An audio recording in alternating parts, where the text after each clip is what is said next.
Thank you so much. Lots of reasons to purchase it for people. Lots of people are. Thank you, as always, for being here.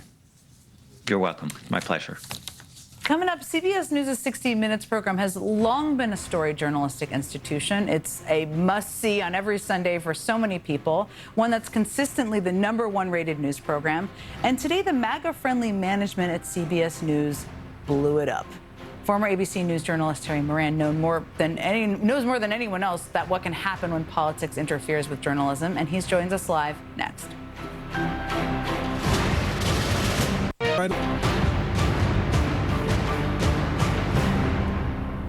Yesterday, student journalist and high school senior Santiago Campos bravely took a moment to speak truth to power at this year's News and Emmy Awards. This was last night, calling out recent changes at CBS News as he accepted an award named after legendary CBS News journalist Mike Wallace, and one that was, I would note, funded by the network. This took some guts, but take a listen.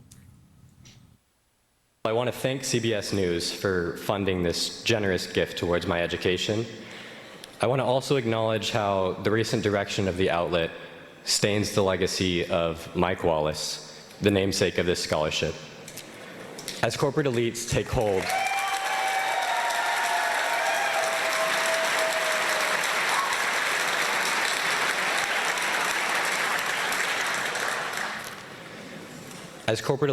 hold over the very pipes through which our information flows, journalism that serves the people becomes increasingly harder to come by, yet ever more crucial.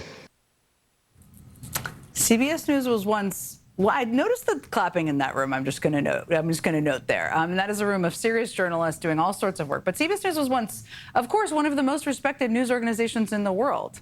But it has faced enormous turmoil in the past year since its parent company was acquired by Trump ally David Ellison, the son of billionaire Trump donor Larry Ellison. David Ellison has empowered Barry Weiss, the opinion commentator he chose last year to lead CBS News, to oversee an overhaul of the news network. That overhaul has included gutting talent and journalist experience across the network, including at what is largely considered the crown jewel for not only CBS News, but for broadcast journalism, 60 Minutes. And today, we learned that less than 2 weeks after 60 Minutes wraps its 58th season, Weiss has ousted some of these storied program's longtime journalists, including correspondent Sharon Alfonsi and the program's executive producer Tanya Simon. Joining me now is journalist and former senior national correspondent for ABC News, Terry Moran. He also today launched his new independent outlet, realpatriotism.com. Terry, it's great to see you. Good to see you. Let me start. I mean, one of the people that Weiss fired today was longtime correspondent Sharon Alfonsi. I mean, it's been reported that it was coming. And just to remind people, and I think people have been following this, she criticized Weiss after she infamously shelved her segment on migrants detained in the El Salvador mega prison CCOT. Big, important story. Weiss stepped in last year to delay the segment, claiming it needed an on-camera interview with the Trump official, even though the administration had already declined to participate. Just to remind people of this story. You've been a journalist for a long time. Have you seen anything like that happen? Did you see this coming? Well, you could feel it coming, right? Barry Weiss, when she was appointed, I sat down with you and I said, give her a shot. Who knows, right? You know, she's named and she's a talented person. And I think now we can say she's a disaster. She's a disaster because of her bias and because she's taking orders clearly. This stuff doesn't happen without talking to the boss. And the boss is David Ellison, a crony, essentially, of Trump, who has business interests that Trump can serve. And so what we're seeing at CBS with Sharon Alfonsi and other things is the effect of having somebody, who is trying to fix what isn't broken. 60 Minutes is not broken. Its ratings are up 9%. It still makes news with fantastic journalism every Sunday. And they want to fix it because they want it to be more friendly to MAGA. That is a fool's errand. MAGA does not want fairness. It does not want objectivity or neutrality. It does not want solid reporting. It wants what it wants. It wants what Trump wants. And I just think it's a tragedy what is happening there. Some of the most stirring things we've heard are people who leave, people who are fired. And Cecilia Vega, who was formerly a colleague of yours at ABC, was also fired from 60 Minutes today. I spent a year and a half being grilled from her in the White House, so I can tell you what a tough reporter it is. But she had a pretty powerful statement. I just want to read some of it. She said, "In recent months, my producing teams and I have experienced efforts to insert political bias into our stories. Reporting teams have held back on submitting submitting story pitches about important news topics out of fear of the internal repercussions. Let's call this what it is: censorship, both imposed and self-driven. It is dangerous for the show and dangerous for democracy. Cecilia Vega is not an alarmist. She's somebody who's a long-term journalist.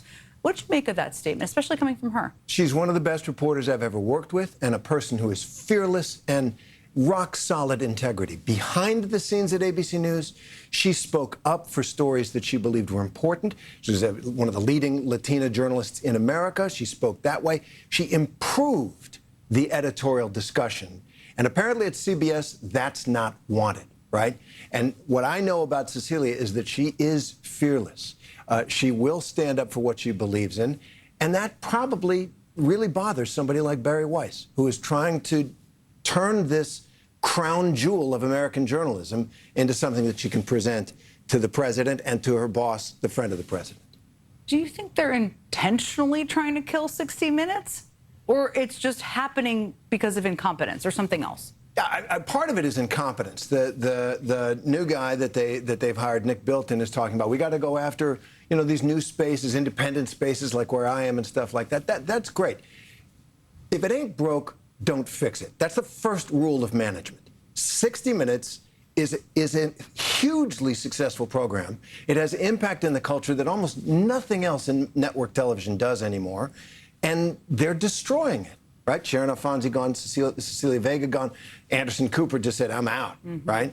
And what they are doing to that is a shame on them. And somebody like Cecilia and Sharon and Anderson Cooper, they can be proud of not being part of that anymore. Terry, I want you to come back and talk all about what you're launching. You're launching it next week. I'm so excited to see what you're doing.